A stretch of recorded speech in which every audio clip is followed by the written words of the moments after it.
Assalamualaikum warahmatullahi wabarakatuh. Perkenalkan, nama saya Arhamullah Kamarudin dengan NIM D02230002. Pada kesempatan kali ini saya akan mempresentasikan proyek saya yang bernama Finlog, aplikasi pencatatan keuangan pribadi mahasiswa. Nah, umumnya mahasiswa itu sering mengalami kesulitan dalam mengatur keuangan bulanan karena tidak mencatat transaksi harian. Nah, sehingga Finlog ini hadir sebagai solusi untuk membantu mahasiswa mencatat pemasukan dan pengeluaran harian, mampu menampilkan laporan bulanan, serta memberikan notifikasi saat pengeluaran melebihi batas. Sehingga tujuan dari Finlog ini yaitu membantu mahasiswa mengelola uang secara efisien, menyediakan laporan keuangan otomatis, serta meningkatkan kesadaran finansial mahasiswa sehingga diperoleh manfaat. Yang pertama ialah mencegah pemborosan, yang kedua memberikan visualisasi keuangan yang mudah dipahami, dan yang ketiga adalah membiasakan pencatatan keuangan digital.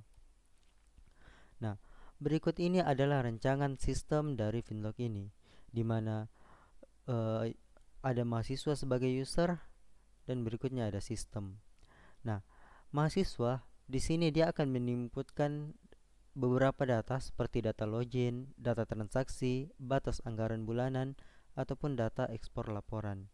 Nah, dari data inputan tadi akan diproses oleh sistem sehingga menampilkan output atau keluaran berupa dashboard, laporan, grafik, notifikasi, atau file laporan. Nah, selanjutnya yaitu use case diagram, di mana use case diagram ini kita lihat dari bawah, mahasiswa atau user itu dia bisa melakukan aksi login atau logout, mencatat pemasukan dan pengeluaran, mengelola kategori, melihat laporan bulanan, melihat grafik keuangan, melihat notifikasi pengeluaran berlebih, mengekspor data ke PDF atau Excel, atau mengedit profil atau mengganti password. Nah, berikut adalah workflow sistemnya.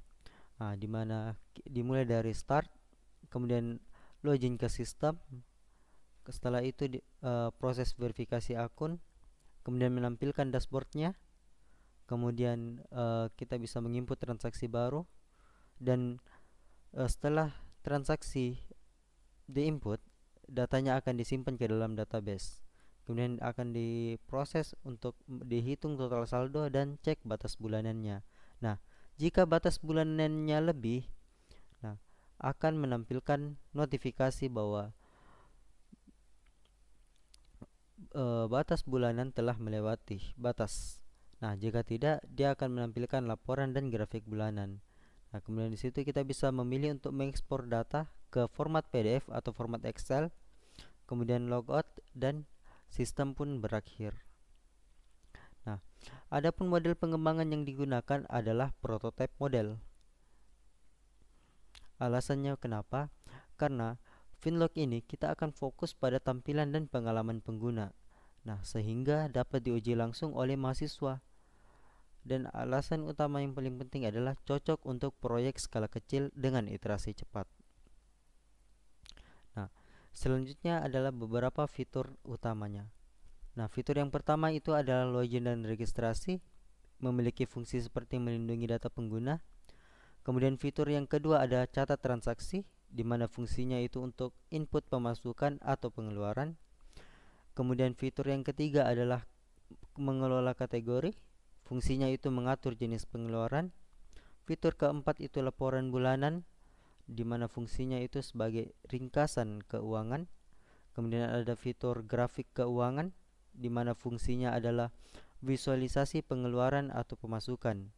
Kemudian ada fitur notifikasi batas, di mana fungsi dari notifikasi batas ini adalah sebuah peringatan jika melebihi batas. Dan fitur yang terakhir adalah fitur ekspor data, di mana fungsinya itu menyimpan data entah itu ke format PDF atau format Excel.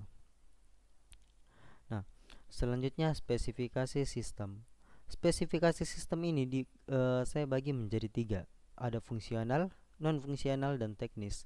Di mana fungsionalnya itu adalah menyimpan, menampilkan, atau mengelola transaksi keuangan. Kemudian non-fungsional yang pertama adalah usability atau mudah digunakan. Kemudian security yaitu data login terenkripsi.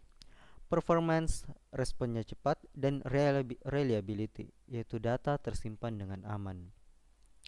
Kemudian untuk teknisnya, di sini saya menggunakan platform web dengan sistem operasi yang bisa digunakan bisa Linux atau Windows.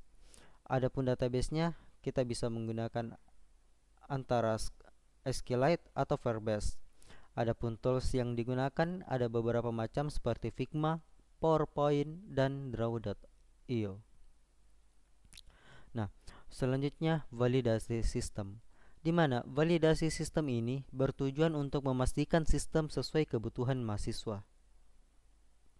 Nah, untuk itu ada beberapa metode yang diterapkan seperti user feedback dari mahasiswa uji coba. Kemudian ada requirement checklist, yaitu semua kebutuhan terpenuhi, dan yang terakhir adalah workshop bersama dosen atau tester.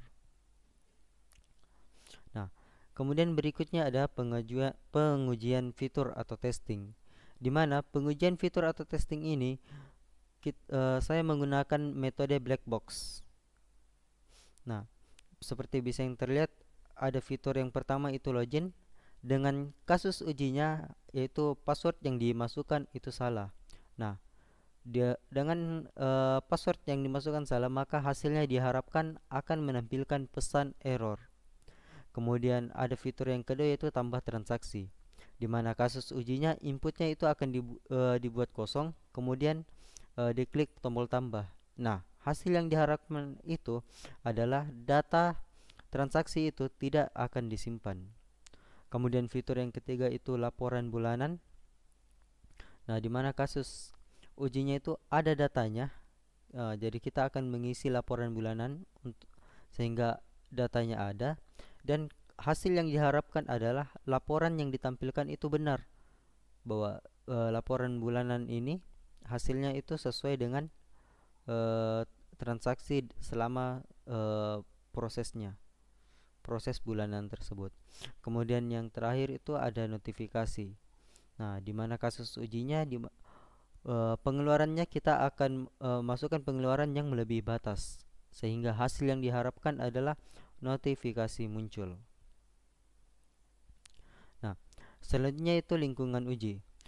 Untuk lingkungan uji di sini, yang pertama itu ada sistem operasi yang diterapkan. Di sini ada Linux atau Windows. Kemudian dari sisi browser itu ada Chrome atau Firefox. Nah, database-nya itu ada SQLite atau Firebase, dan kemudian tools-nya yaitu PowerPoint, Figma atau Google Sheets. Nah, selanjutnya standar kualitas produk. Nah, untuk standar kualitas produk di sini saya memilih menggunakan ISO atau IEC 25010. Nah, di sini saya untuk aspek yang diterapkan yaitu yang pertama adalah usability, di mana antarmuka sederhana. Kemudian reliability, datanya tersimpan aman. Maintainability, yaitu mudah diupdate, dan security atau login dan proteksi data pengguna. Nah, mengapa saya memilih standar ini? Karena untuk sistem yang saya gunakan, nah, jadi standar ini itu sudah tepat karena ini tidak hanya berfungsi tapi juga memastikan bahwa sistem yang saya buat itu mudah digunakan, datanya aman, gampang untuk diupdate, dan itu alasan utamanya. Oke, selanjutnya ada kualitas perawatan atau maintenance, di mana ini akan dikontrol melalui GitHub. Kemudian alur sistemnya akan dilakukan dokumentasi sehingga tercatat apa alurnya selama ini. Kemudian akan selalu melakukan pengupdatean rutin seperti perbaikan bug dan fitur. Kemudian agar bug tracking itu lancar, kita akan memantaunya menggunakan via Trello atau GitHub issue.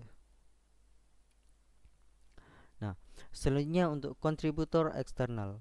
Nah, untuk sistem yang saya gunakan, untuk saat ini itu tidak membutuhkan kontributor eksternal karena sistem ini ruang lingkupnya masih sangat kecil. Nah, akan tetapi jika dalam kedepannya sistem ini semakin besar, maka ada kemungkinan kita akan menggunakan kontributor eksternal. Nah, kemudian terakhir adalah kesimpulan. Nah, kesimpulan dari sistem ini adalah Finlock membantu mahasiswa untuk mengatur keuangan pribadi secara mudah, aman, dan terukur. Nah, dengan rancangan berbasis prototipe dan standar mutu ISO atau ISO 25010, Finlock siap dikembangkan menjadi aplikasi web yang fungsional dan berkualitas. Nah, saya ucapkan terima kasih. Lebih dan kurangnya mohon dimaafkan. Wabillahi taufiq wal hidayah. Wassalamualaikum warahmatullahi wabarakatuh.